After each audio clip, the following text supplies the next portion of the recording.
साथियों, क्या सच में अदालत को परिवार के झगड़ों में दखल देना चाहिए, खास तौर पर तब जब लड़ाई अपने ही माता पिता और बच्चों के बीच में हो। सोचिए उस बुजुर्ग पिता पर क्या बीती होगी, उनका दिल कितना टूटा होगा जब अपने ही बच्चों के अत्याचार और अपमान से तंग आकर उन्हें पुलिस थाने तक जाना पड़ा और अपने ही खून के खिलाफ उन्हें एफआईआर तक दर्ज करवानी पड़ी। ये सिर्फ एक मुकदमा नहीं है, बल्कि उस पिता की मजबूरी और समाज के लिए एक आईना है। क्या हमारे समाज में वरिष्ठ नागरिकों के लिए विशेष अदालतों की आवश्यकता नहीं है, जो उनके दर्द और संघर्ष को तुरंत सुन सके? कल्पना कीजिए, एक बुजुर्ग पिता जिसने अपनी पूरी जिंदगी अपने बच्चों के पालन पोषण, शिक्षा और भविष्य को संवारने में लगा दी, लेकिन जब वही पिता जीवन के अंतिम पड़ाव में पहुंचता है और सहारे की उम्मीद करता है, तब उसी के बच्चे उसके साथ मारपीट करते हैं, अत्याचार करते हैं, यहाँ तक कि उन्हें घर से बाहर निकाल देते हैं। ये सब इसलिए होता है क्योंकि सरकार ने उस पिता की ज़मीन अधिग्रहित की होती है और मुआवजे के रूप में उन्हें एक बड़ी राशि मिलने वाली होती है। लालच के अंधे हुए बच्चे चाहते हैं कि वह पूरा पैसा उन्हें मिले, न कि उनके पिता को। वे हर संभव कोशिश करते हैं, धमकी, हिंसा, यहाँ तक कि झूठे मुकदमे तक करते हैं।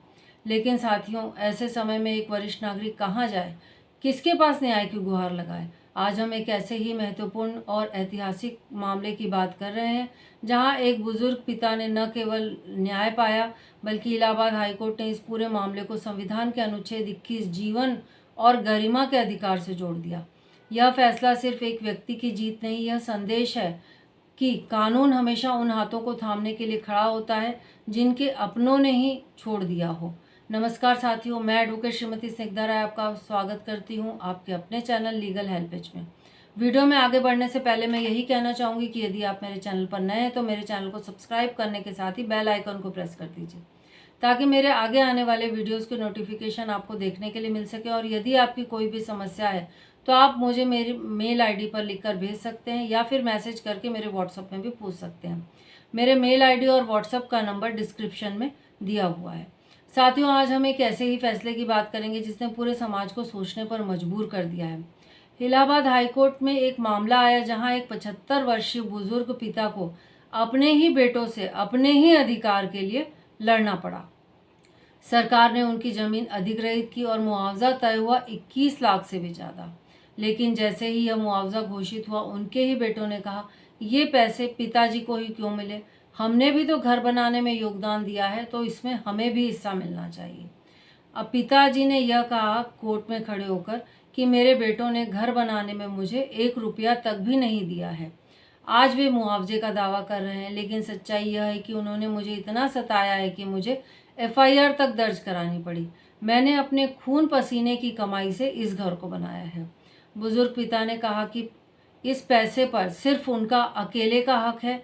यह पैसा सिर्फ उन्हें मिलना चाहिए। अगर वे चाहेंगे तो अपनी मर्जी से दे सकते हैं बच्चों को। बेटों ने दलील दी कि हमने इस मकान में योगदान दिया है, पैसा सिर्फ पिता को नहीं मिलना चाहिए। लेकिन सुनवाई के दौरान उन्होंने पिता से माफ़ी मांगी और कहा कि पिताजी जो भी देंगे वो वे स्वीकार करेंगे। कोर्ट ने कहा, बुजुर्ग माता पिता का हक कोई नहीं छीन सकता है। बच्चे का फर्ज है माता पिता की देखभाल करना, न कि उनके अधिकारों पर कब्जा करना।